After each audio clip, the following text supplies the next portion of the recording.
May I come in, sir? Yes, please do. Good morning, sir. Good morning. Please take your seat. Thank you, sir. आप अंजलि हैं? Yes, sir. Anjali क्या पसंद करेंगी? आपसे हिंदी में बातचीत करें?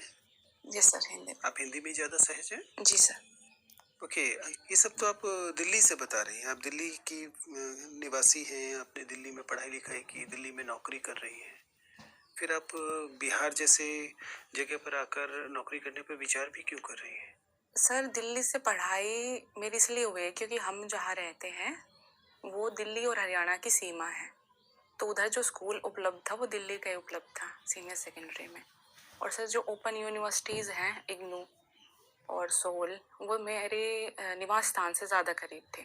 और सर, बिहार में जो सर्विस का आप कह रहे हैं, सर, उसमें अवसर ज़्यादा है। एक तो आरक्षण का प्रावधान है।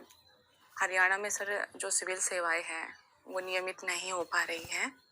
और उसमें सर मैंने प्रयास किया था सर, उसमें मैं सफल हुई। अंजलि, यूं आप कानूनन एकदम आपका हक है, आप देश में कहीं भी अप्लाई कर सकती हैं। लेकिन आपके राज्य ने बाकायदा ये घोषणा की, जो हरियाणा की नौकरियां होंगी उसका अधिकांश हिस्सा हरियाणा के मूल निवासियों के लिए होगा। आपको नहीं लगता कि ये बेहद अनैतिक है कि आप अपने राज्य में तो ये प्रावधान करें कि आप केवल हरियाणा के लोगों को नौकरियां देंगे और स्वयं दूसरे राज्यों के की नौकरियों में प्रयास करें?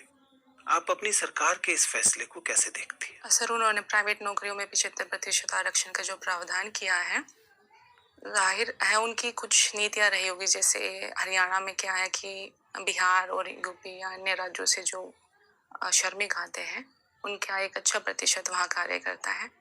और स्थानीय जो युवक हैं उनमें कौशल का अभाव है या शिक्षा का अभाव है।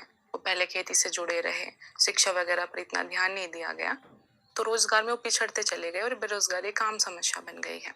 उसको देखते हुए और कुछ राजनीतिक कारणों से प्रेरित होकर उन्होंने ये आरक्षण का प्रावधान किया। यदि सर मेरी निजी राय का आप पूछ रहे हैं तो मैं इसका बिल्कुल भी समर्थन नहीं करती।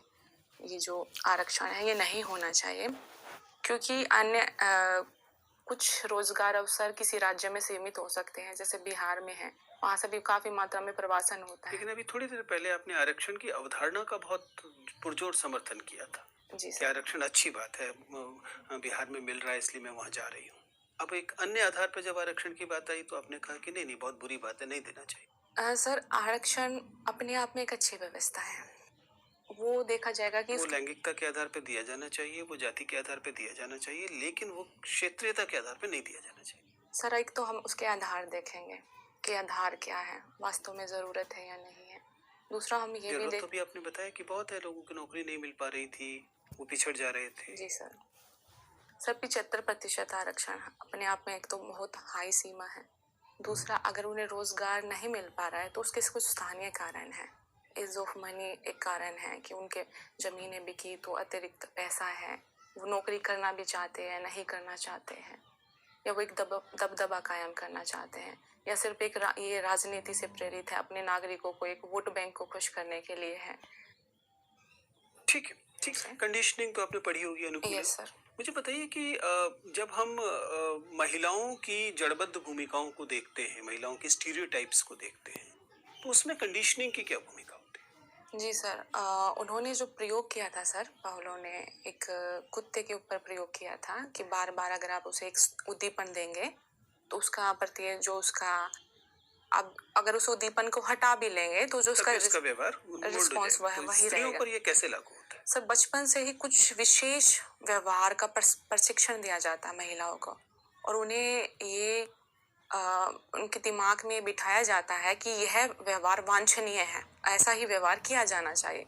तो एक उम्र के बाद जैसे कहा जाता है कि महिला ही महिलाओं की सबसे बड़ी दुश्मन होती है, तो वो उसी का एक परिणाम है, क्योंकि उन्हें यही चीज़ सिखाई गई है बचपन से। और उनकी जो सांस्कृतिक सामाजिक जड़ताएं हैं जो हम देखते हैं किसी एक व्यवहार के प्रति, वो घरेलू हिंसा को महिलाएं भी समर्थन करती हैं, सिर्फ ग्रामीण महिलाएं नहीं, शहरी महिलाएं भी। तो स्वाभाविक है कंडीशनिंग।